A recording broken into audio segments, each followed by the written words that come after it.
All right, welcome. We're here at the Daily Dirt with Dustin Diggs. I have Chuck Pfoutz here and his buddy Webster. Lot to talk about. I've known you for a long time. You've come to the studio. You've done a couple interviews at the studio, and so I've been watching your work, The House of Chuck, which we can cut to right here. You do a lot of fashion around St. Louis, but what's really amazing about you is I know that you travel. You go up to Chicago. You've been to New York, and I know a little bit about your history because you've been to the studio. What just got you into fashion? Well, it was always a dream of mine. I mean, even before I started working with all the entertainers, the goal was to work through the entertainers to get to fashion. So it took about probably, I started doing professional photography around 2013, and then I probably really didn't start fully transferring over to the fashion world until about 2017. So it took about 4 years, and probably by the time my 5-year mark, because it was a 5-year goal, by the time my 5-year goal rolled around, I was in New York Fashion Week, celebrating 15 years of working in photography. You started out when you started out photography, what type of photography were you doing? Just you're taking pictures of models, just different? No, I was a kid, so it was high school parties, high school. I would always get invited to every party. I was invited to every party. Take pictures, group shots, and dances, and baseball games. My brother was a baseball player. Left-handed pitcher, and so I would always take pictures of him. I mean, that's how I really learned. I mean, with your world around you, I really like to photograph flowers more than anything. Really? Yeah, shocking. I'm more like product photography because it doesn't move and I can just adjust the lighting. And so when taking pictures of people kind of make me nervous because they're moving around and things like that. Because you know me, I'm a light freak. Yeah, you are. You do have some amazing. We'll go through some of the pictures and stuff that you have and you've done. So you started with more event photography, talking about and then whenever I wanted to get into the industry, that was the best way to get into the industry was event photography, going and photographing these events. In the beginning, I was volunteering my time because I wanted to show them what I was worth, and then after a while, it became bookings, unpaid bookings for promotional bookings. Like they would promote the hell out of my work. I mean, I never got ripped off. I mean, that was my marketing for a while, was going, and sometimes I would go and volunteer at these events, and I would make so much more inside photography because of this one little event that, it had a big following, and there was some celebrities there and stuff like that. I mean, I did a lot of that, going on other people's platforms and photographing on other people's projects. And, I used to dance too. So that's how I got to know all the club owners. Oh, okay. What type of dance? Just like go-go dancing, like what Webster does. We all did it together, kind of, didn't we? Yeah. How long have you guys known each other? We met maybe 2013 or so. Yeah, we've known of each other, but we really didn't become friends and start working together until probably the last 2 years. Oh, okay. I actually needed him to stand in for me on a music video. And he wanted somebody to look just like, who was just like me, kind of sort of built like me. Not exactly. Yeah. He's a little bit more, but he wanted somebody who was just like me. He had designed this part for me. And then so I was the first person I could think of was him, because I don't have a lot of white friends. So. Yeah.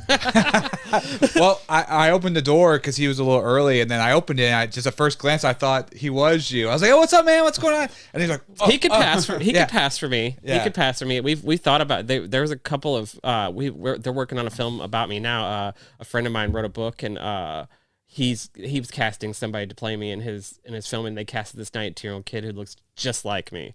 Exactly. Really? Oh God, even the teeth too. All of it looks just like me. Got my hair and everything. They're getting 2 people to play me. This person's gonna play me all the way up until I turn 25. And then how they're going to end it is whenever I shave my head and put my hat on. Oh, and then so and then after that, an older person's going to come in and play me. Is that when you shaved your head? Was it 25? 24, and that's when I became a photographer. Was like that because I was going to be photographed a lot because I was taking pictures. So I of course my hair was falling out. I was balding all over the place. So I just shaved it off and put a hat on, and I just became rocking these hats. And so now whenever they see me, it became the hat, the man with the hat and the camera, and just became a whole character. You always see me with a nice hat on. Yeah, I do. It reminds me, I'm watching the series Halston on Netflix. And I saw it. He kind of went through a transition when he cut his hair, and then he became Halston. Yeah. Yeah, I saw that, and that was what it. That's and between the ages of 25 and 30, you really there's leading up to the age of 25. I think between the ages of 22 and 25, that's when you really are really truly an adult. That's when you really begin getting into your growth. And I think that was a good point for me to kind of to bring in somebody else to play me as an older person, because I don't exactly look like that anymore, but he looks just like me when I was younger. So they're making this movie right now, or it's in It's about St. Louis. It's about a guy who grew up in St. Louis. And it's in pre-production, or they're going to start film? Are they filming it right now? They're casting now. Oh, they're casting. Okay. Yeah. Are you like a consultant? Do you have a say in? Well, in my character, yeah, because I'm just like me. So the kid did come stay at my house for 2 days and watched everything about me. Really? My walk and everything. Yeah. Same with the other one too. The other one actually came and watched me work and everything. Have you seen him acting as you? Have you seen him play? I did. Is it kind of surreal when that? Mm-hmm. Oh, okay. Yeah, it's like looking in the mirror. Yeah. Yeah. That'd be cool. It's kind of weird. It'd be kind of weird to see somebody play. It does. It gives me shivers sometimes. Yeah. Well, it's exciting. So this movie's being casted now, and then your character's in there, and then who else is kind of?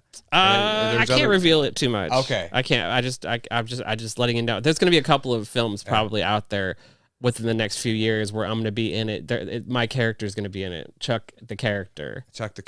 Yeah. Okay. Yeah. So like somebody else is going to be playing me. Right. So you're going to have all these different portraits of me. So you're going to have me as this person in this film, and then as me as this person in this film. And so people are going to get confused already. They're already confused about me as is. Well, that's why I started doing the interviews. Yeah. Well, you're definitely make your rounds. I see you all the time on different radio shows and see all these different events you're doing. You definitely get your name out there. So it's kind of, so I'm definitely just for the shows, just for the work. It's not really, I'm not trying to get my name out there. I'm trying to get our work out there. Yeah. We have a lot of businesses and that takes a lot of work to do all that. We have to support them. Yeah. We're going to talk about this here in a few, but this is amazing. Just a detail. Just in these costumes. And some of this jewelry that was given to us, it's actually real Egyptian jewelry. Some of it's actually from ancient Egyptian times.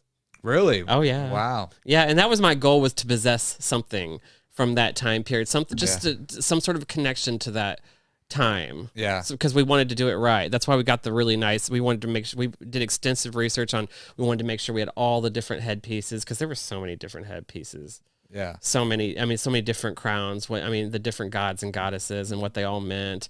The Nile, the building of the Nile, the building of, how what these gods and goddesses meant to this civilization that was way far ahead of their time. Right. Yeah, I'm fascinated with that whole period, just because the hieroglyphics. There's so much mystery still with it, because you hear of like aliens. Oh, built, just the way. Well, those pyramids, they look like landing strips. Yeah. You saw Stargate. Yeah, right? Yeah. Okay. Anything's possible.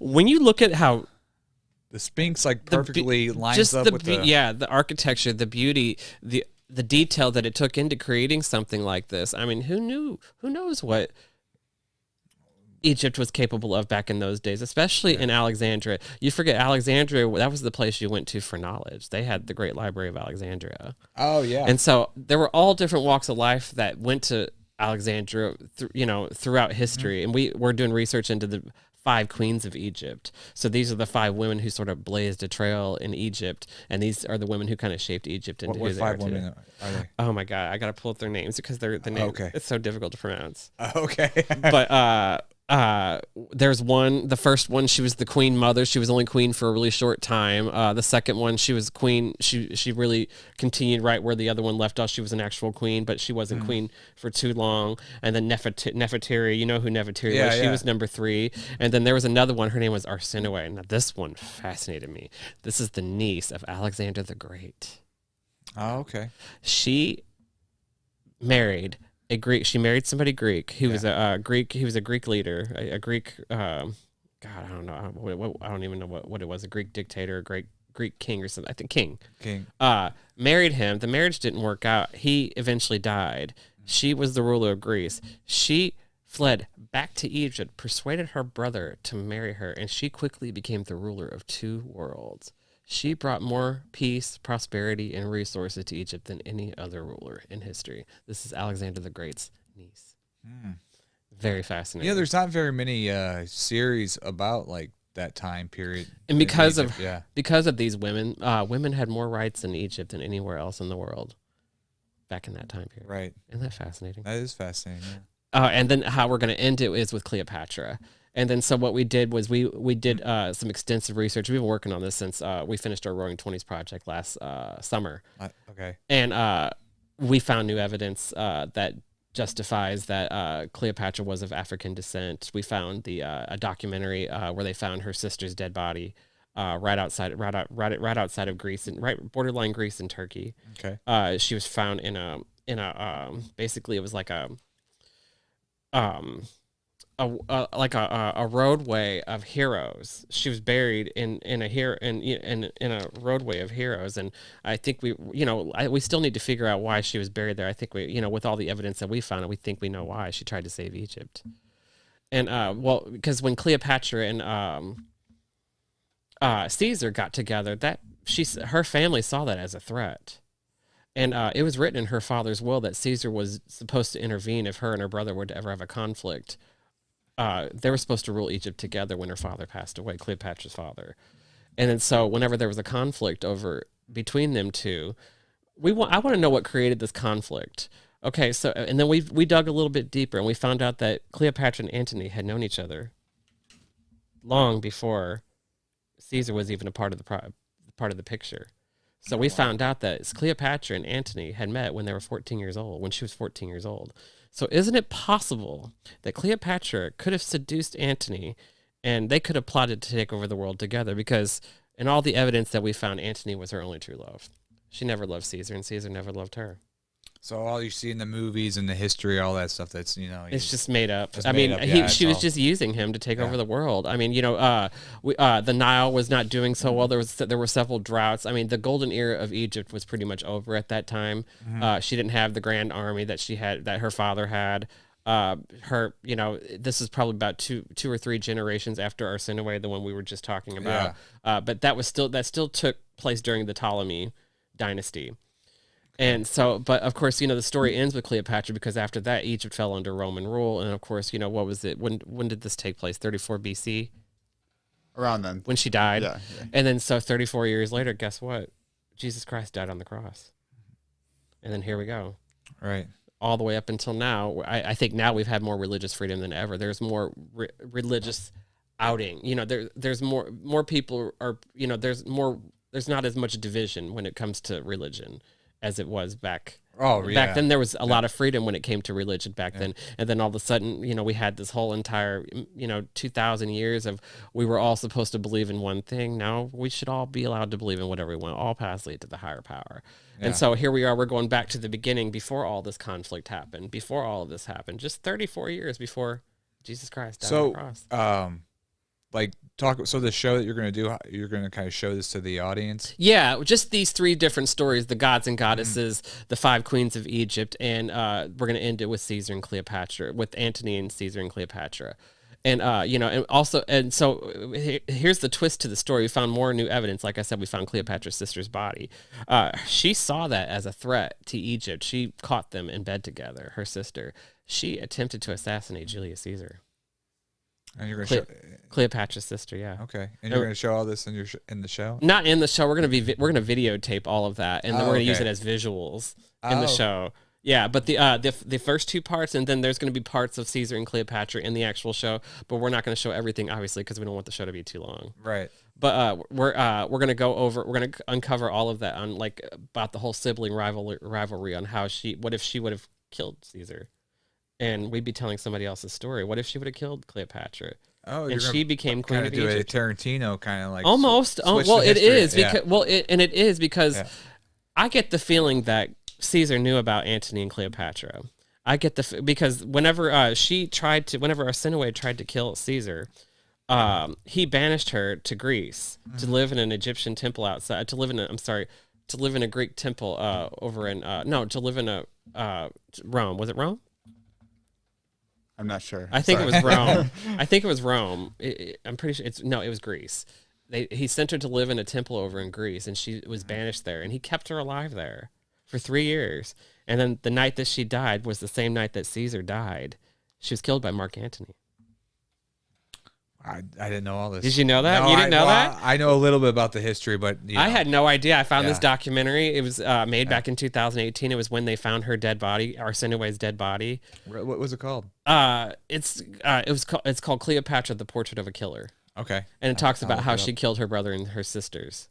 She killed her brother and sister.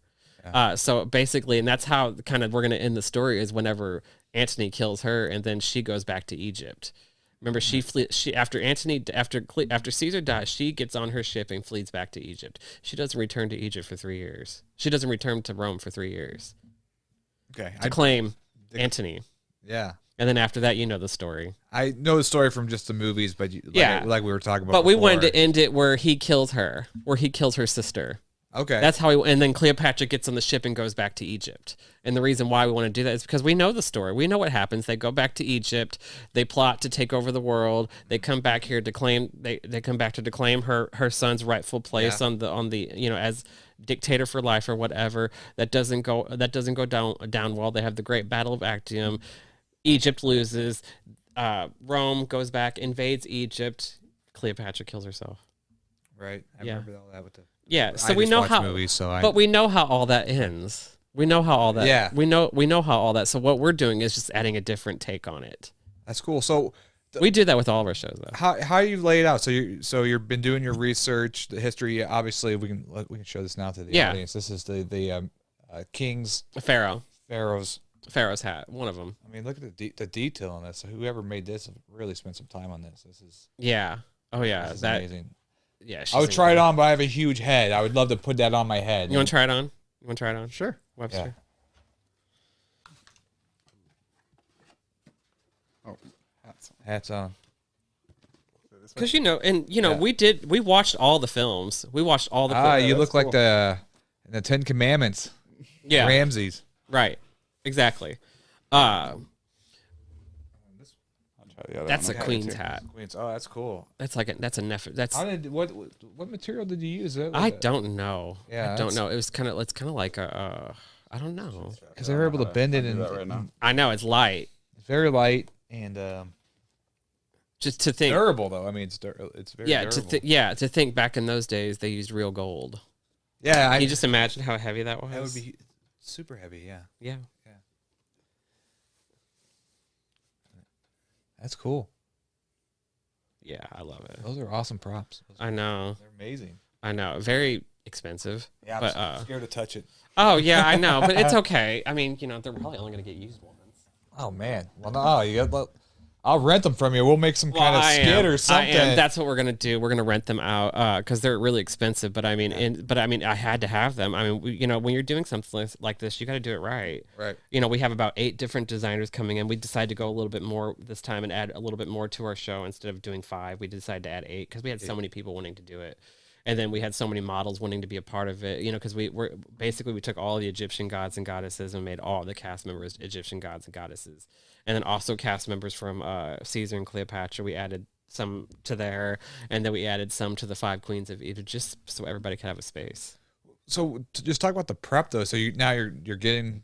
So how many months are we away from this show? It's going to be August 29th. That's going to be the actual live show where you can actually show up and watch it. Okay. And then we're going to release the video. We're going to chop all that up, all the film that we've gathered all summer long. We start filming actually at the end of this month. Okay. All the film that we've gathered all summer long, we're going to take all of that and it's going to turn into a really nice 2-hour film. Well, if you need somebody to play a fat pharaoh, I know somebody. Okay. I know somebody. I'm just saying. We are casting. Okay. Men, we've already got all the women. We don't have any trouble. You know me, I don't have any trouble finding women. But if you need a guy to play a pharaoh, I could do it because they eat a lot back then, so I'm sure. So I'd look the part. But, and us, we like to have all different races in our show, all different races and nationalities in our show. We like to, but we like to conquer one subject, and I think this is like the perfect. Everybody loves Egypt. This is such a fascinating. They call it the cradle civilization, one of the first ever civilizations. We have some really cool Egyptian hieroglyphic for the backdrops. So it's going to be like a long stretch of hieroglyphics where the models come out, and you're going to see hieroglyphics in the background, and they're going to be some of them are going to be lasered. They're going to be kind of like it'll be really cool. Where is the venue going to be? It'll be Glass Factory. The Glass Factory? Yeah. Okay. So it's in August, but now you've been prepping. Like, how many months does it take? Because this isn't your first rodeo with fashion show. Each show is different. So, but the prep on this has been like longer. Longer. It's Egypt. Come on. I mean, you saw the film Cleopatra, right? Yeah. The one with Elizabeth Taylor. Yeah. Can you just imagine how much time that took just to shoot that?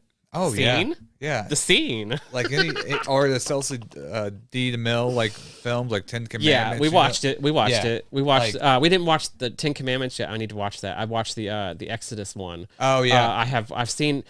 I'm so caught up on the Cleopatra because I watched every single one of them. Me and the girl who's playing her.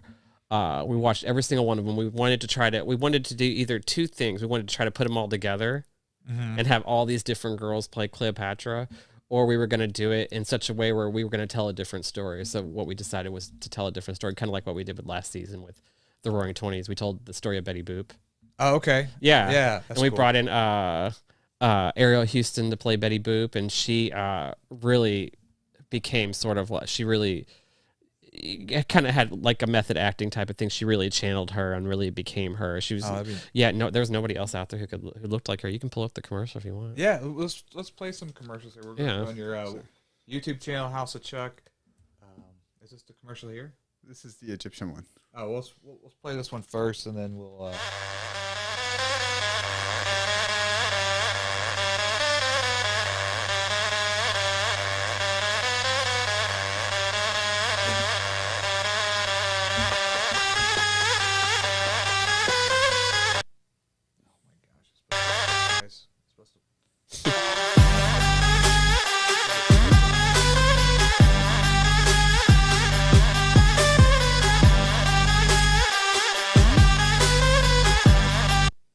Love the graphics. It's cool. And who was the model there with the Which one? the female model? She's Her name is Kalia.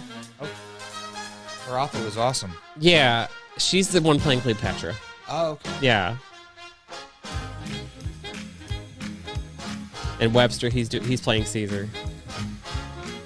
I'll have to do a. Is this one for the? Yeah, that's the Roaring Twenties. Okay. Yeah. That one took about 8 weeks.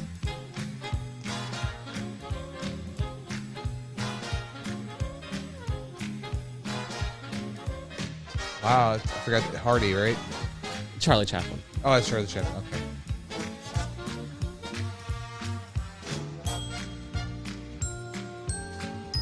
Mae West. Where was this venue at? In Kansas City, okay. on the in the Jazz District. And there's our Betty Boop. She's fabulous. Oh yeah. Oh my gosh, she was iconic. She had it down. God. I couldn't. Oh, there's another one. Yeah, that was when she became her. Okay, let's. Yeah, that was the commercial that really. Yeah. I'm not one of the greedy kind. All of my wants are simple. I know what's on my mind.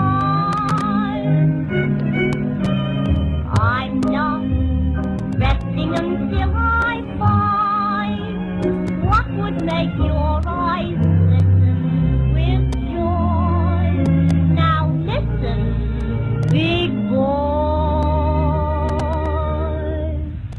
I wanna be Oh, yeah. loved by you, just you, nobody else but you.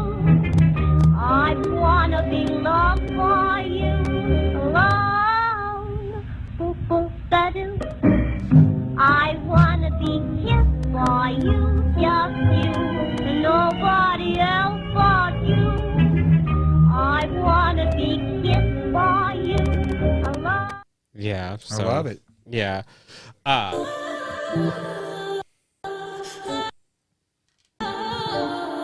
This thing, it's so sensitive. There it goes. Okay. I know. But yeah, that particular show, I'm probably the most proud of. I hate saying that because I'm proud of them all, but that one right there, if you watch the film, the Betty Boop film that we made, and then you watch the actual fashion show, it's kind of the one. They're all connected, but this one you can really see the connection to the other shows, and you're telling a Betty Boop story at the exact same time. So when you look at it, it's almost like an homage. And then, so instead of going, because everybody does Gatsby for the Roaring Twenties, we didn't want to do that this time. So we chose to tell a story about Betty Boop and then tell other characters that were in Hollywood at that time. So we did like Charlie Chaplin, Mae West, what is it? We did a famous jazz musician. God, what was his name? Clarence Williams the First or whatever. He's the grandfather of Clarence Williams the Third from the Mod Squad. Yeah. And who else? God, who else was famous back then? Oh, gosh, Josephine Baker. Okay. The girl who interviewed me the last time, she played Josephine Baker, looks just like her. All the characters look just like. No, they look great. Yeah, it's almost believable. You know, it's believable. Yeah. That's the goal, and that's when we cast our models, we want to make sure that they look as, you know, when you close your, like, I think he looks like a pretty good Julius Caesar. He's got the face for Julius Caesar. Let's look at the camera. Let's see here. I see it. Yeah. Yeah, you know, and you just want to make sure that, you know, it's like whenever you see Cleopatra, whenever you close your eyes, Elizabeth Taylor really created a really nice iconic version of Cleopatra. Yeah, that's all you think about when you. Whenever you close your eyes, you think of Elizabeth Taylor playing her. And so what we wanted to do was we went through and looked at different bone structures and we just did a lot of extensive research, and we found a girl who had the same face as her. And she had kind of a similar face to Claudette Colbert. Claudette Colbert was probably the closest when it came to who looked like Cleopatra the most. Right. So, and that's who we kind of went after, was more of the Claudette Colbert kind of. That's cool. Yeah. How is it hard getting the casting? Or, I mean, I know you know. Well, I know these people. I know. So for you, I don't even think you even have to do a casting call. No, I don't. You just call the Not people anymore. you know. Right. Not You anymore, have and your, they're all Rolodex. the best part is now they're all fully trained. I trained a lot of them myself. You know, when I wasn't their photographer, I was their runway coach. When I wasn't their runway coach, I was their director. You know, so they know me from all different angles. So they just, you know, it's like I'm just getting, you know, I get better with it though. You know, sometimes we have our frustrating moments, and you know, a lot of times we all get frustrated with or get confused and get upset and things like that. We just get better with it and get more organized as time goes on. I mean, our last few projects were so smooth, and I mean, it was a lot. Like the Vices and Virtues project, that was a lot, but I don't even think I stressed out once. You seem like you're pretty chill. Is he pretty chill? He's quite chill. Yeah. I've gotten a lot better, but I used to be like when we first kicked off the show, the first few seasons, I was like a maniac because I really didn't know as much as what I know now. You know, as you become more seasoned, it just gets so much better. Well, this is from directing just films and things like that. Yeah. But you know that like nothing's ever going to go perfect, so you're gonna have to roll with the punches. Sometimes that's the best time. That's when you kind of rise up, man. Yeah. You kind of rise up and you can come to, step up to it. Yeah. Oh yeah, definitely. Like those commercials, a lot of that stuff, I just filmed it and then I sent it to my editors and they sent it back to me and I was like, yes, we'll go with that. Yeah. No, like look great. Yeah. The Betty Boop one. Now I kept that. A couple of my shows I kept secrets from my people though. I didn't let anybody know what I was up to. I just had. Me and that girl and her mom were working on that show for an entire year secretly without telling nobody. And so whenever we all got together, it was right after that whole controversy fashion show that I did. We got literally at the final rehearsal of the controversy fashion show. She came there. She came there with the intention of doing that commercial, and Danielle was there. We all were there. We all shot it right then and there. I think it took 30. She took her probably an hour and a half to do makeup. To do hair and makeup, and then we shot that commercial in 30 minutes. No outtakes. That's how long she had been rehearsing. She waited for 15 months to play that character, and she nailed it. No outtakes. She didn't make one mistake throughout the whole entire production. 8 weeks we worked on that show. Yeah, the videos that you guys put out are great. Who does some of your videography? Is it? I do it all now. You do it Justin all. Justin used to. Justin, Justin. I've worked with 3 different cinematographers. We still do bring in I have a video director now who they direct the cameras, but I'm more of the one who does. I do a lot more of that. Justin taught me some. Working with Justin. I worked with Justin for a year on my show, and I learned so much from him that he just added so much more to my education when it comes to the camera. But I have a whole entire editing team who takes care of putting it all together very beautifully. But I do some things too. I arrange the clips and all that stuff and put all that together very beautifully. But I have a whole team out there who adds the sauce to it. How big is the team of the House of Chuck? God, you've worked with a lot of great. I've seen a lot of well-known models work with you and videographers and cinematographers. I want to say, probably 50 to 100 people who work with me on a production. It's like it just depends on the production. Yeah. But I have an administration. There's probably about 10 of us on the administration. I have a face. That's Danielle. Danielle's the face of my company. She's the chief of operations as well. She makes sure everything goes smoothly. I have a prime minister. She's our project manager. She makes sure whenever I put everything together in the program, I have her look over everything and make sure everything's covered very beautifully. And then I have all these people look over everything before I put it out there to make sure everything looks right. All right. You know, and like if it is if we are going to make a statement, or if we are getting into something that's controversial, are we prepared for it? Are we prepared to respond? You know, like Lil Nas's video, he put out that video, and then he 100%, as people were saying things, saying bad things about him, he was trolling, and he knew how to respond every step of the situation to the point where that song became #1. Okay, but he put out a song and a music video that was relatively controversial to probably someone like you, but for someone like me and Webster, this ain't nothing. This is our lifestyle. It was a gay empowerment video. Oh, wow. And it was what happens when you come out to your family and you get condemned to hell because of your lifestyle choice. And that's what happened in this video. And they actually showed him getting condemned to hell, and him actually pole dancing his way down to hell to the point where he had his feet on the ground in hell, walking in, seducing the devil, giving the devil a lap dance. Okay. And then get this, he slays the devil. He kills the devil and takes his wings. And then that's the end of the video. Is it that? I want to watch it. Yeah, it is. It's out there. Yeah. It's a good song. I know it's a good song too. we'll He did a good watch it. job, and and I even I was telling because some of the top models in the business, who are not out, reached out to me about this, and they asked me, how do you feel about this or whatever. I was like, to be honest with you, I was like, this is going to turn out for the best. I was like, because nobody's done anything quite like this before. No, I've never seen that. He's the first ever real, and he was branded as a gay musician, as a gay country artist. So for him to sit there and be branded as this person, and then break away from all that branding, just like they all do it. Miley Cyrus did it, Madonna did it. All of these things that are that shock value. Yeah. These controversial things, Justin Bieber did it. These things that are that are shocking when they begin that transition from, I want to say, they're the industry standards. Some of them they sell out so they can get their money early, and then they get to the point where they've made the amount of money that they had, and they've gotten to the point where they've gotten all the fame that they want, and then they make those controversial moves in their career to get them into true artistry, like the way Madonna did it. Madonna if she had not been so controversial, she wouldn't have had the career she had. Oh, right. But I think a lot of people they get up to that so they can get that platform first, and then they make their statement. Yeah, and that's what he did. He was at that point where he was making a statement, and they condemned him for it in the media for it. And then, like I said, he's so good at what he does. He's young, so he knows how to handle social media and the media. He handled it so beautifully. I mean, it's like to the point where you can't even touch him anymore. All right, now that's a good digression. So I know that you get a lot of haters. Oh yeah, on you, and we're going to talk about this cyberbullying that you're going to be you're working on. But how do you handle that when you kind of put something out there and you get kind of like people, I don't know, being negative or hating on you, like? Well, when you create a debate on the internet, be prepared for the debate, because people are going to debate with you. Right. So when you're about to put something out, like, oh shit, this is going to hit the fan. I learned. Yeah, I learned because I would say something, because there's some people out there, they do it and no consequences whatsoever. But when I do it, it can turn into headlines.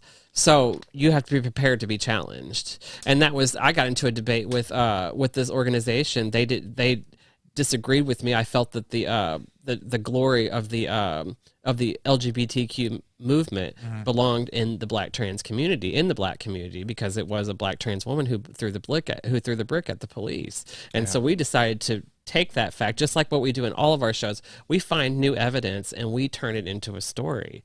And so when we decided to do that, oh my gosh, we had so many racist people out there. I've never seen, I have never seen evil like that in my life. I have seen racism, I've seen hate, but I have never seen evil. Like pure evil, people motivated by taking something and running with it. You know what I mean? Yeah. And how do I handle it? I mean, oh my gosh, you just have to stay strong.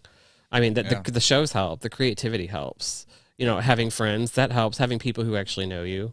Yeah. Because, when you get caught up in those moments, because, people are saying things about you that are not true. And the trick is not to believe it. You cannot believe it. because in those moments, these people 100% believe that you are this, even though because a group of people, they can get together, they can say whatever they want about you, and then there are people down there commenting, and people who can see this, and they 100% believe what this individual is telling them, and then you have to release a clarification that it's not true. And that's how the whole celebrity thing works. That's how whenever somebody blasts them on whenever they get blasted by a headline, by a nasty headline, and then they have to create another headline to counteract it.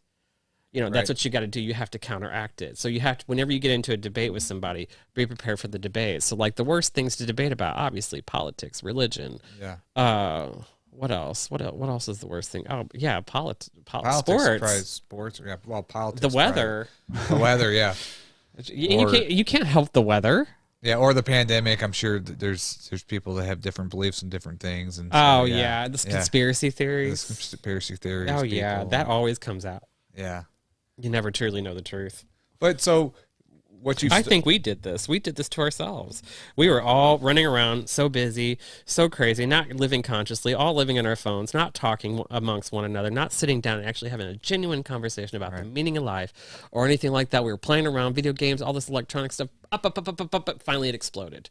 Okay. Yeah. And now here we are locked in our houses with nothing to do, and we can't go out and play with our friends. All these things that we want to do that we took for granted, we can't do now. Now, we were locked up I tell people, I was like, the president locked us up. The government locked us up because I was out there photographing it and looking around. I mean, it was a dead zone. Oh, yeah. The entire world was crazy, locked up in their houses. Yeah.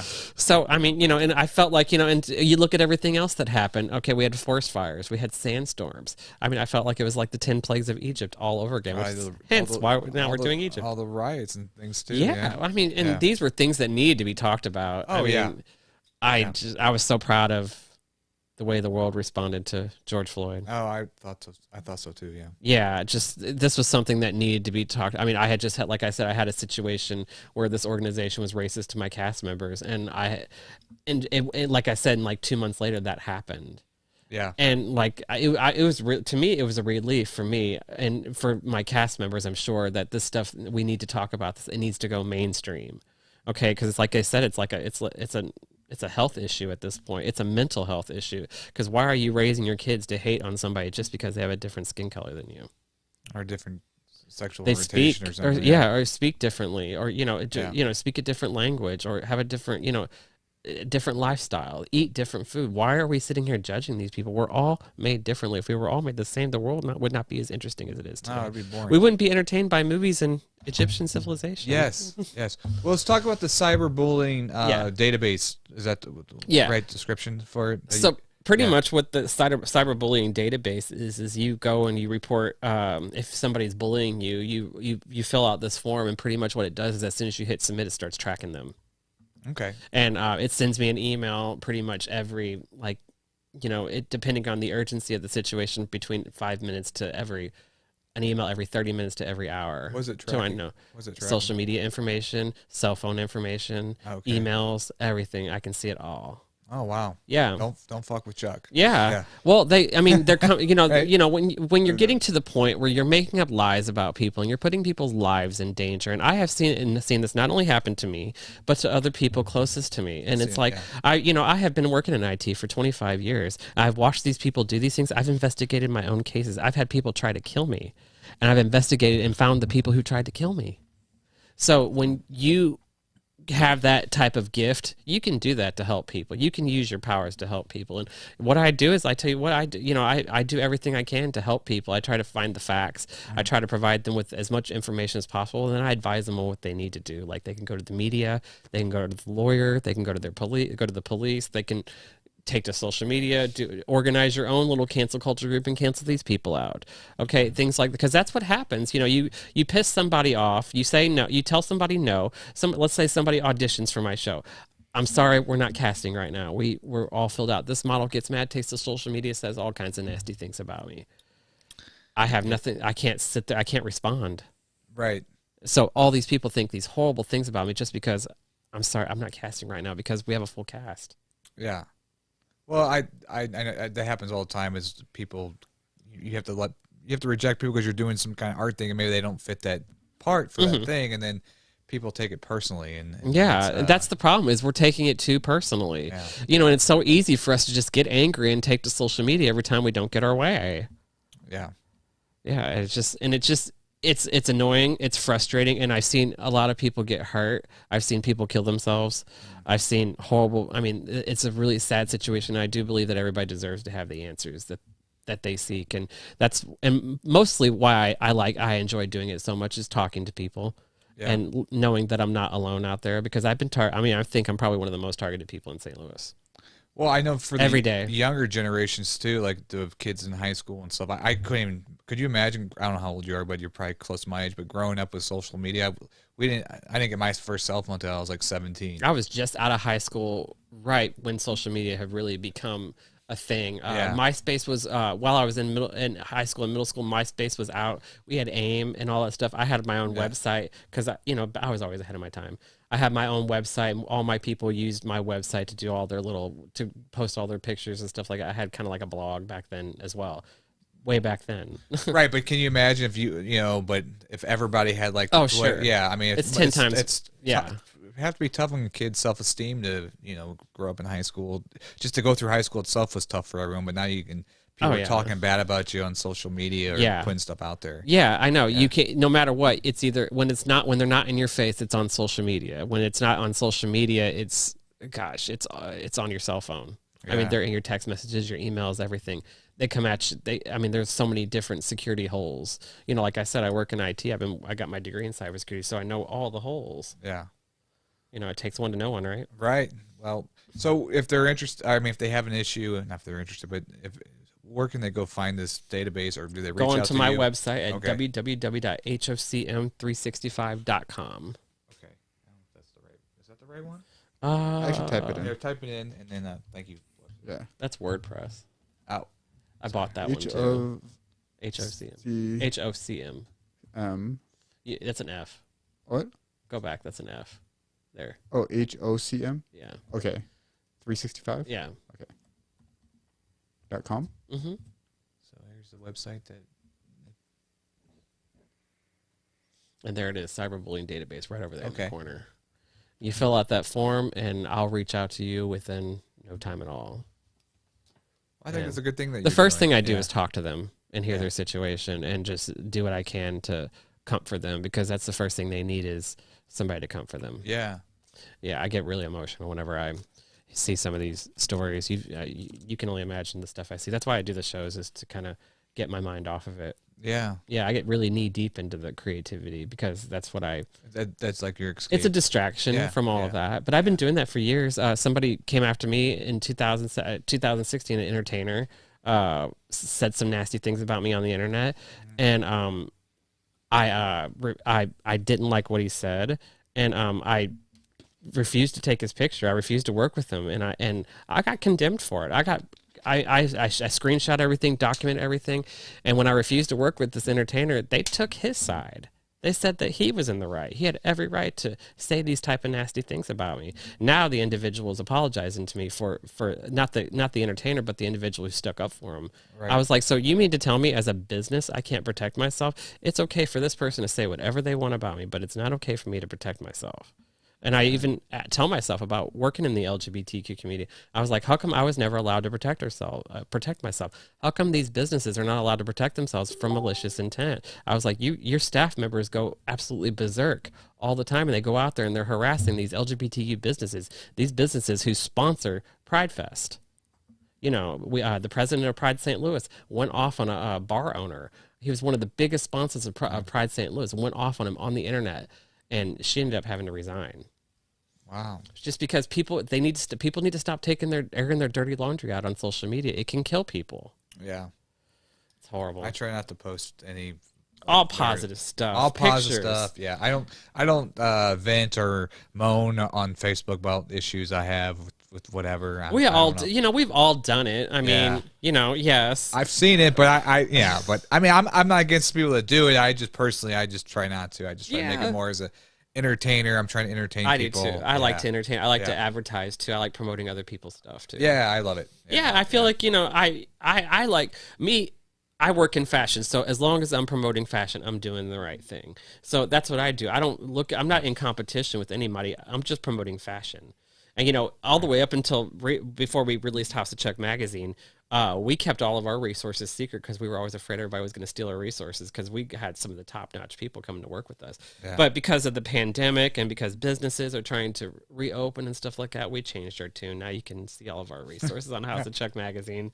Yeah. And so we want everybody to pull themselves out of this situation, and we all need to get back to work and get creating things again. We have lots of other people from other fashion series in St. Louis joining us as well. Oh, that's good. Yeah, so like Factory Fashion Show, their hair team is joining us, and let's see, Goldie's going to be hosting it again this year. But let's see who else is going to be joining us from another fashion series. You're going to be joining us. Yes, I will be there with the camera, and then maybe I'll hint, maybe I'll be able to do something to show or something. I don't know. Well, maybe we could dress you up so that way you don't look so obvious. Yes. Well, you definitely need to get me in some fashion. So what if I do come there? You gotta put me in some fashion. So all right. I need some work on that. In that area. Oh yeah. In that area. Yeah, but I mean that's how this whole thing started, was me not being able to defend myself or protect myself. Right. And then so like because of this entertainer, because of me, you piss off one person, you piss off 10 people. This entertainer told everybody nasty things about me, and these people told nasty things, and it's just a ricochet effect. And now I left the industry in 2017, and I didn't come back to work there again until like 2020. And so now all these horrible rumors out there are of me, of this monster photographer who turned down this entertainer because he was was unprofessional on social media. Yeah. But he was allowed to say whatever he wanted about me.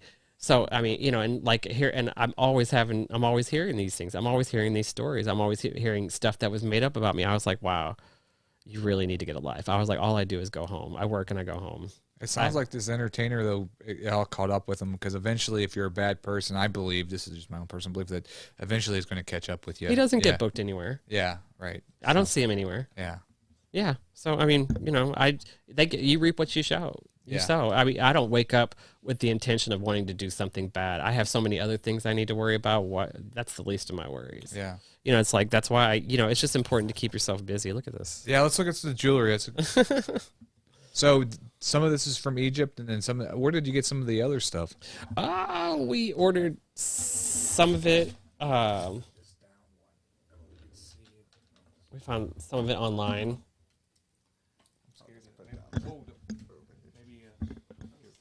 Yeah, I knew that was going to be a temporary situation. I'll set this on the chair. I gotta take my headphones off. I don't want this.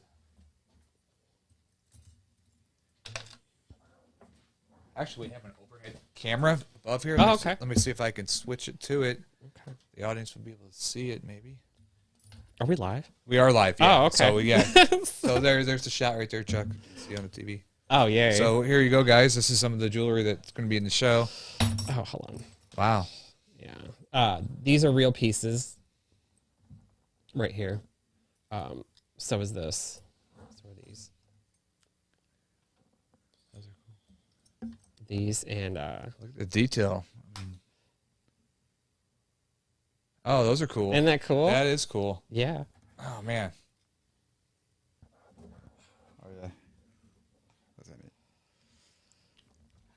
I wish I'd known we were showing the jewelry. I would have brought some of the. Yeah, I know. That would have been a good opportunity to do so. But don't worry, we'll have more. Can you do a Caesar for us? Do you have a I don't have any. He doesn't have any lines prepared yet. Oh, okay. Not yet.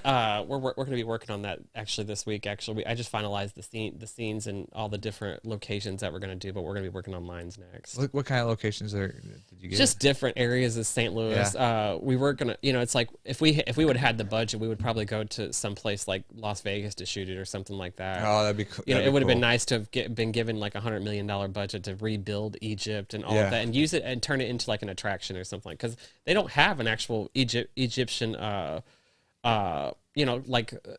attraction or something like that. But I'm sure they probably want to keep that in Egypt because it's a liquid resource for Egypt. Yeah, they don't. I mean, if you're talking about Vegas, they got the Luxor, but but that doesn't count. I mean, I went there to shoot some film because of the hieroglyphics and stuff. I wanted to use that in some of our, I want to use that in some of our footage. But it's not like real Egypt, though. No, yeah, it's just no. I mean, I would love to do that, but and here's the trick too is, of course, it doesn't exactly look like the way ancient Egypt looked like at that time either. So we had to improvise a little bit. We're using animation. Oh, okay. Yeah, like Assassin's Creed animation. Oh, that's cool. Yeah. Yeah, I like the graphics and all the stuff that you guys put out. Yeah. It's We got my editor is really amazing. But the jewelry here, just look, I mean, you can see it here. Wow. But it was funny, that whole that Betty Boop project.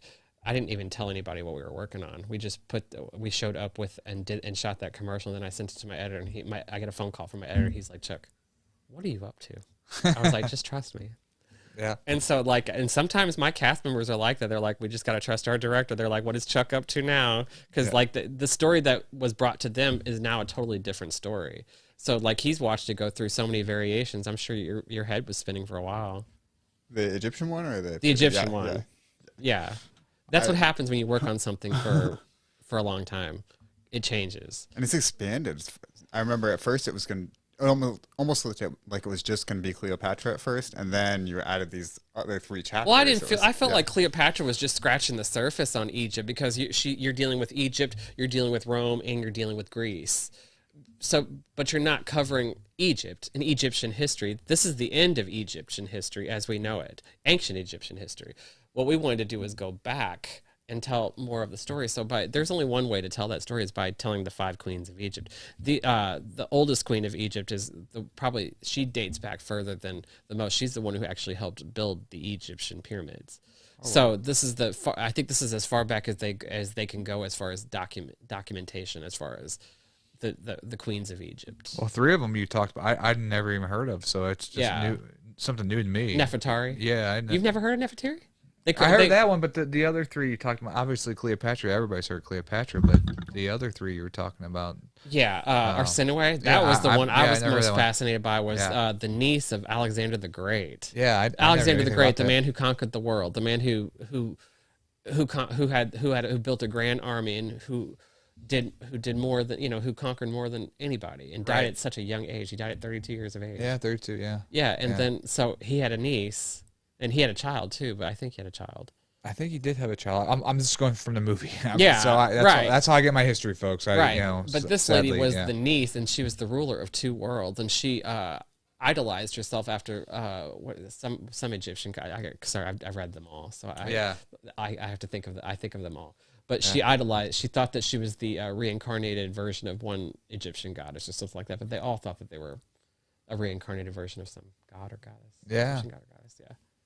Yeah, it's fascinating. So I'm interested to see the show. I haven't been to one of your fashion shows. I was going to go, but I was out of town that one time I was going to go. I had to go on a cruise.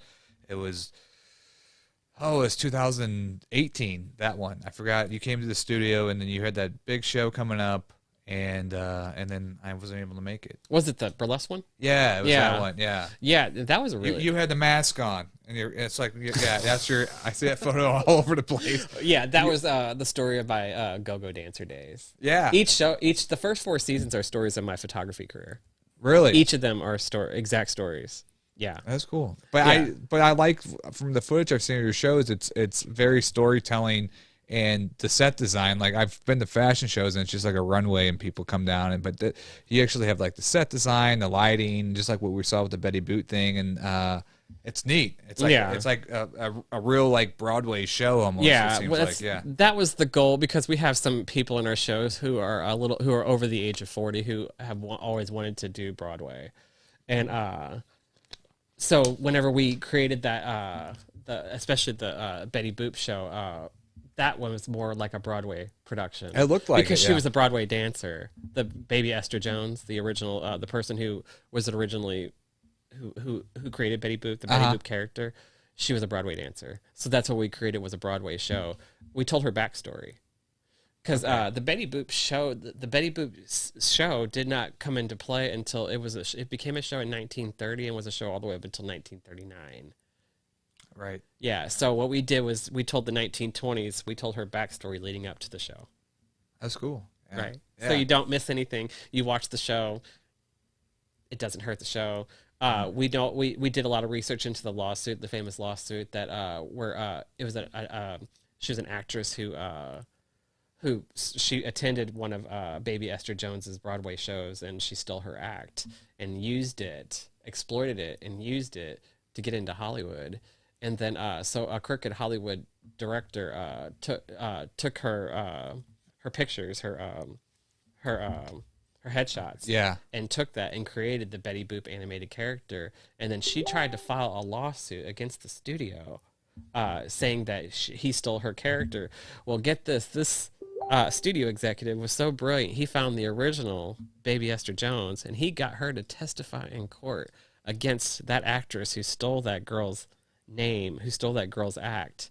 And that lawsuit was settled in 1933. She tried to sue for, what is it, $100 and something thousand. She ended up losing the case. She lost the case? Yeah, she lost the case, and the girl Baby Esther got full credit for creating the Betty Boop character. Oh, okay. And this is back in the 1930s. Justice at that time. There was actual justice for this character. Well, 170,000 would be like millions of dollars to this day. Yes, of course. Yeah, it was like, I think it was $250,000 that she sued and lost because of this girl coming forward and testifying in court. For once, doing the right thing actually prevailed, because there's a lot of dishonesty out there. Oh, but this girl, her act was rightfully stolen by this woman, and then she testified against her in court and won in court. Do you feel like people try to steal things off of what you're doing? Do you feel like? Do I? I mean, yeah. I see a lot of my stuff being replicated. Yeah, I see, like, I'm doing something, then all of a sudden somebody else, maybe they're doing their own take on it, though. I feel like maybe it's more of an influence, but I'm sure that you might feel different with, like, some people might take some certain ideas that you're doing for, like, a fashion show and maybe do it themselves or whatever. Yeah, I mean, I haven't, to be honest with you, I haven't seen anything anybody do quite what I do, where they go this much in depth. Yeah. But I've seen people try, and I've seen them fail miserably, because, and I've seen people try to replicate me. They try to steal my team members and I'm the one that you need to talk to. Yeah. I'm the one who does all the research and puts everything together and organizes everything and all of that. But I see their different take on it. I don't see their, I don't see them doing it the way that I do it, though. Yeah. Well, you're kind of, it takes a certain type of person to be able to bring people together. And what you do is you have a team, you said 50 to 100 people, and it takes that certain person to be able to bring people together and work together. Yeah. And a lot of people, they could be talented or whatever, but a lot of people don't have that type of, I guess, gift to be able to do that. Get people to get along and work together. Get people to get together. Yeah. And that's a tough thing. Yeah, I always wondered how I did that, how I can get all different races and nationalities to work together like that, peacefully. Yeah. Creatively. Well, I think that's it, though. The art brings people together, and music. I agree. Yeah. Fashion, art, music, and entertainment. That's what's in that. That's what the theme of the show is: fame, fashion, art, music, entertainment. And you're nice. And of course, you got to be nice. Well, people say, how do you get all these people to come together for these comedy shows that you do? And I'm like, because you're a nice person. It's because I'm nice. Just be nice. Funny. Just be nice. Just be nice to people, and then they'll, just be kind to people. Don't try to, like, I don't know, have a secret agenda. Just be open and honest with what you're trying to do, and then people will follow it. So exactly, like, I don't have a secret agenda. I'm here promoting I'm here promoting a show that supports a lot of people. Yeah. Like I said, we have eight designers. We have probably about 50 to 100 models. I'm promoting them as well. By promoting my show, I'm promoting all of them. It's all about the work, though. It's not about me at all. I don't have a personal vendetta. I like helping people. Yeah. I mean, if you were famous, wouldn't you like to use your fame for a cause? Yeah. Yeah. This is a cause. I'm promoting fashion. Yeah. I like just the feeling of giving back to others. And that's just incredible. Look at the headpiece. I know. I love it. And I got the other headpiece that looks like this too. Hold up to the camera to see it. Yeah. I know. Those are awesome. Yeah. Those are. And like this one, of course, these. Yeah. That one's cool. I keep looking at the scorpion over there. Oh, yeah. Well, here, you want to play with it? Because I know you want to. Here. That is cool. I am a Scorpio. Did you see this? Did you see this? Oh, wow. No, I haven't showed that. That's awesome. Can you make a fist with that still? Oh, yeah. Look at that Scorpio. So the way that I'm going to have this design, I'm going to have it painted gold. And then she's going to reach into that little the little basket filled with figs, and the snake's gonna bite her, and she's gonna pull it out, and it's gonna It's gonna look like that. Yeah. That's pretty cool. That's cool. Yeah.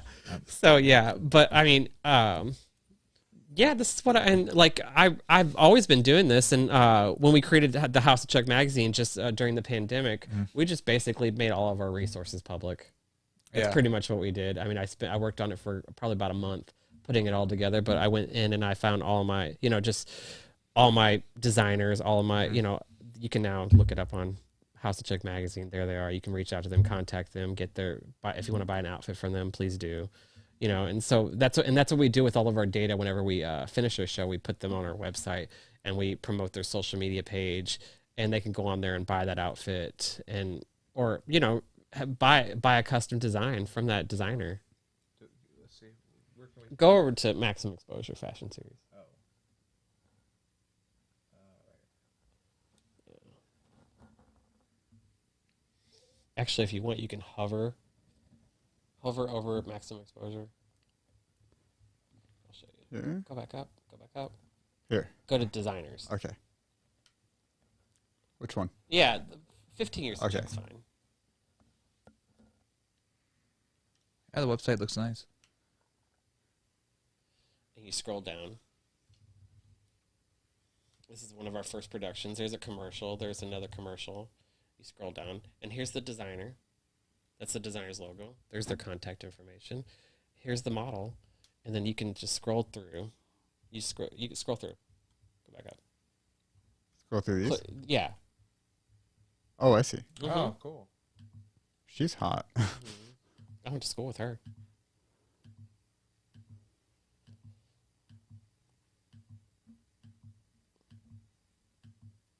They're all beautiful. Mm-hmm. Great lighting. Mm-hmm. And the outfits are awesome. Mm-hmm. Yeah, And you scroll down, and it's just endless. It's endless. There, each show, different outfits. There's different Danielle. Yep, there's Danielle. Yep. Oh, yeah. She's probably one of the nicest people I ever met. Mm-hmm. Oh, you got Tainted Royals there.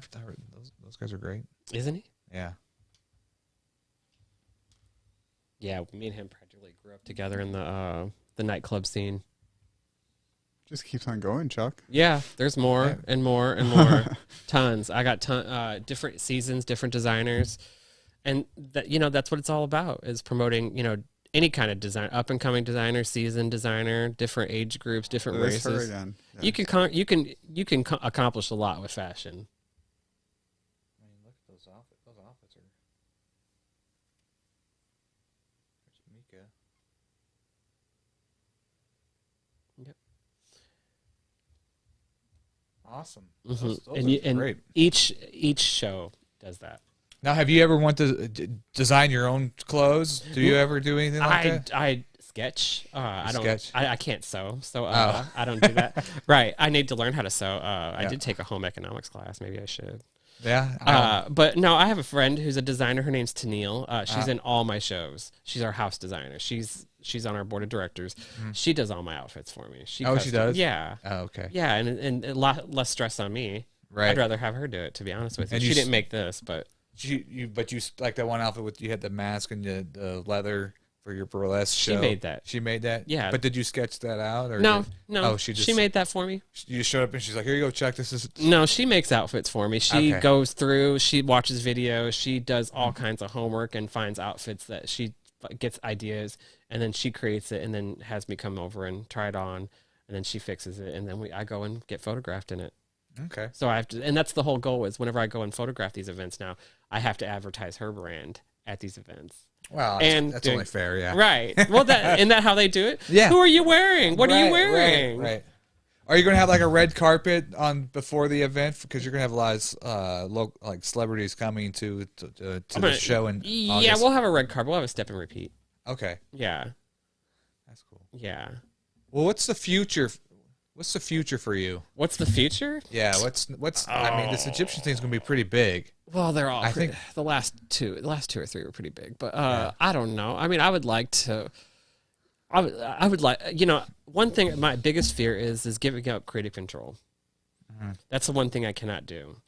But I would like to have a budget, like I'd like to have a sponsor and a budget. I'd like to have somebody. It would be nice to have somebody give me $1 million to create this type of stuff, to do it all the time. I would like to do it all the time. I would like to do it. We do it now twice a year. At one point, we tried to do it 3 times a year. That just got to be too hectic. Yeah. So now we do it twice a year. But I mean, I'd like to go on the road. I'd like to this would be great to do this in Egypt. There's so many things that I want to do with it. But it's like I had a hard time getting support for the longest time because we had so much diversity in my show. There's a lot of people out there who didn't want to work with us just because we had so much of that. Really, that didn't help having diversity, you don't think? Well, now things are different now. Yeah. But yeah, I've had people turn me down just because I have so much diversity in my shows, and I was like, well, that's not fair. I was like, this is life. This is creation. I was like, doesn't everybody deserve an opportunity to succeed? And it just irritates me because it's like we're all human at the end of the day. Why can't we all just be treated equally? But that's my whole thing. But I'm glad that I was able to like find the money and raise the money myself and do it all myself independently. But it would be nice to have unlimited resources to pull all this off. Well, I know you must be spending a lot of your own personal money on this. Yeah. Stuff. Yeah, I do. Yeah. I do. Yeah. But I love it. I mean, it's like there's nothing better I want to spend my time. Actually, right. To be honest with you, all my photography proceeds pay for all this. Oh, okay. Because I have a day job. I work in IT. Right. So that's the job that pays my bills and does all that. But all the money that I make off of private shoots pays for these shows. Oh, okay. Yeah. So, and that's what I do. And I mean, I don't have anything better to do with it. Right. Well, you're giving back, so you're, yeah. Yeah, I mean, I donate to charity too. Yeah. I just don't talk about, like, I used to donate to charity all the time, and I used to talk about it all the time. And then I found that to be a very cheesy thing to do, so I don't talk about a lot of the charity work that I do, but I do a lot of charity work. Well, you give a lot of opportunity for models and photographers to get together and build up their own demo reel and their own, you know, so. Yeah. But, I mean, our goal, like, in 2018, I mean, after working as a professional photographer for 5 years, I mean, my goal was to get into film. And so, like, by the time 2023 rolls around, I'll be working in film 5 years. So it's like, but that was always my goal, was to, every 5 years you need to, like, do something to rejuvenate yourself. And that was just the thing that I did, was create this show. After I'd just gotten back from New York Fashion Week, and I was celebrating 15 years of being a photographer, and it just seemed like the right time to make a move, to do something different. And creating a show with all different walks of life and races, creeds, and colors that accent the career that I've had, the brilliant career that I've had, because if it wasn't for all these different walks of life, I wouldn't have had the career that I've had. Yeah. So whenever I feature this in my show, you're just seeing everything that I see. Well, with the STL Live show that we do as a comedy show, it's very diverse with the just type of comedy, age, race, and everything. And it's made the show that much better because you have that diversity, and it made all of us learn different, just working with different types of people from different backgrounds. It just made us all stronger. It made us grow. I felt that. That's the world that I live. That's the world that I live in. When I hardly ever see an organization that is an all-white organization, or that is an all-one race organization. I like seeing diversity. The company I work for is a diverse organization. Everywhere I've ever worked, I've very rarely, I saw it once or twice where I saw like an all-white organization. It made me feel very uncomfortable. Well, the diverse organizations, I feel like they're more stronger, and I don't know. They are. Yeah. Because they're more influential. You have education from all different walks of life. And I tell people, stop looking at the world with your middle-class eyes. Everybody has a story. Right. Yeah. So, yeah, but I mean, yeah. So, film. Webster, you got anything you want to say? You've been kind of quiet the whole time. I know. I feel like we kind of. Chuck answer the question. Yeah, Chuck does answer the question. Just talk about how excited you are about this show coming up on. Oh, I'm very excited. One of the things I'm excited about, we didn't get to talk about it today much, but my family has a jewelry store, and we're not for the show itself, but for the film shoots, we're gonna have Cleopatra wearing a lot of our jewelry. So we're really excited to have some of that featured in Chuck's show. What's the jewelry company? It's called Elliott Heffern Fine Jewelers. Okay. Yeah. That's exciting. Yeah, we went and did camera tests, and we did picture tests, and we did outfits, and we tested how all the jewelry was going to look with the outfits. Okay. Yeah, but not with these yet. These came a few days later, So of course she hasn't tried those on yet, and of course she's probably sitting here watching right now, jealous. They're awesome. Yeah, they look great, and I'm excited about the show. Yeah, so, I can't wait to have you come and watch it. Yes, I will be there on the 29th of August. Yeah, right? and then the live film comes out September 12th on House of Chuck magazine. Okay. Yeah, and they can pay to watch it, and then after that they can watch. Yeah. Awesome. Well, thank you so much for being on the podcast. Thank you for having me back. It's good to see you too. Yeah, it's been sadly we had to go through a pandemic, but I know it feels like it's been 2 years since I've been here, and it just feels like literally waking up and almost 2 years have passed. Yeah, you look the same though. You haven't aged much. My hair got a little shaggy, but other than that, I'm about the same too. So thank you. Thank you. We work really hard. Yeah, you do. You do a great job, and I'm proud of you for all the stuff that you do in the St. Louis area. And I like what you do too. I've always been found the House of Chuck, and so definitely will be there on the August 29th. So thank you, Webster. Do you have anything else you want to say? Because I felt like you didn't get much to say. I'm good. I'm looking forward to the show. How have you been adjusting to reality becoming coming back? him? Yeah. No, becoming him. Or becoming Caesar? Yeah. I think I am a method actor, so I'm trying to get myself into well, that. Because I know you guys want to do lines. I know you guys want to do lines, but I mean, especially for the rogue scene. Well, of course.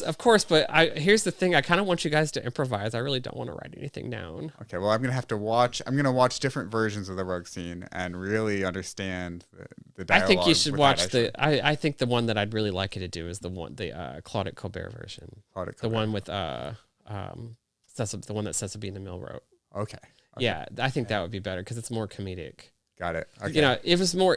I like because it was more realistic. The Claudette Colbert version. I think Cleopatra. I think Elizabeth Taylor's was just way too over the top, and I mean, you know, it was just way too overdone, and I was like, did that really happen? You know, I think with Claudette Colbert, at least it was a little bit more, you know, I can imagine that a Caesar and Cleopatra having a good sense of humor or something like that. Yeah. You know, just something more realism. Right. You know? I think it'll be good also post-pandemic, something lighthearted. And yeah, you're going to need, you're going to need that, definitely. We don't need serious. Real quick, your acting. So you said you're a method actor. Have you done acting before? Well, I did a lot in high school, a lot in college, and then after that, it's been pretty silent. So this is kind of reviving an old part of myself. Okay. Yeah. Maybe you have to come on and do some comedy with the STL Live crew. That'd be really fun, actually. Yeah. By the way, this stuff fashion was always my goal, but I never thought that I'd ever be doing something like this, like to the Roaring '20s and things like that. Just I never thought it would ever be this much in depth. I thought me becoming a fashion photographer was a dream come true. Yeah, this was truly a dream come true. Yeah, I mean, can you just imagine just sitting here being able to touch all this jewelry? It's cool. You're definitely in your element. So definitely. That's why I had to do it, because you guys can really get to see this other side of me. It's one thing to see a man behind a camera photographing. You guys don't get to see all of me. But when you get to see me doing all this, you really get to see the real me. They're like, God, this guy is. It's great. It's great. So. Well, thank you guys again, and everybody watching. Thank you for watching. This is the Daily Dirt with Dustin Diggs. Check out our sponsor, 420 Brand Clothing. If you use the promo code POD420, you get 15% off your purchase. So that's a clothing company that they actually have a storefront here in Westport. So I'll have to show you that. And anyways, but thank you for watching, and this is the Daily Dirt with Dustin Diggs. Thank you for having us, man. God, it's so good to be back here. Yeah, thanks, Dustin.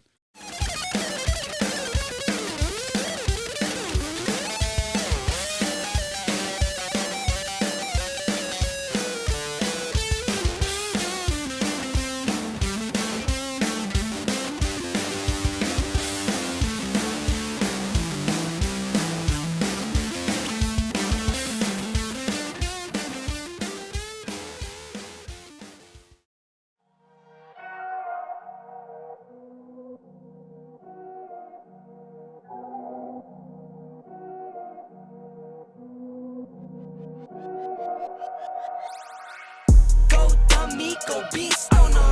I go beast. Go deep, I OD on them. I OD. Apply pressure, put heat on them. Put that 500 degrees on them. Countdown, levitate, going up, elevate. Watch watch me demonstrate. On time, never late. I grind, celebrate. No pump, fake, hesitate. I've been scoring every day. Champagne Perrier. Since 9-3, been in the box, now I'm stepping up to home. Like straight out the sand lot, now I'm plotting on the globe. Go beast.